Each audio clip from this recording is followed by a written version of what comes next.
In today's video, I'm going to teach you how to set up a secret key in Supabase. Whether you are a developer or just someone working with Supabase for project integrations, learning to manage your API keys is crucial for securing your application. Let's dive into the steps and demystify this process together. First, you need to open the Supabase dashboard, which serves as your central hub for managing all aspects of your project.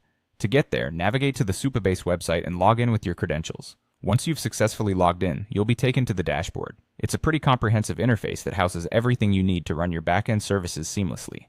Now that we are on the dashboard, look out for the Project Settings option. This is usually found on the left-hand side of the screen. Clicking on this will open a menu that provides an array of settings applicable to your Supabase project.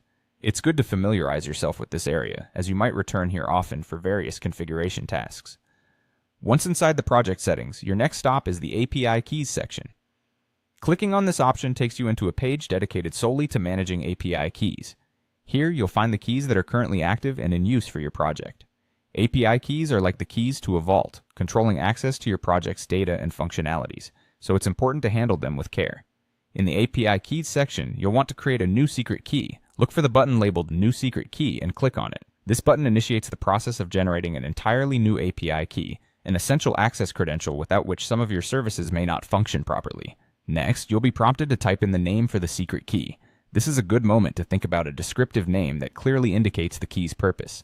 For instance, if the key is to be used for a specific service or client, name it accordingly. Naming your key well just makes it easier to manage, especially as the number of keys grows over time.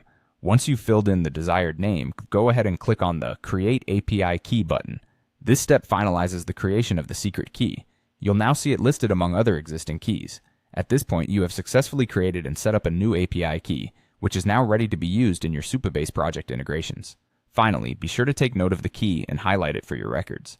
Keep it secure to prevent unauthorized access, a vital action because sharing this key publicly could expose sensitive parts of your project.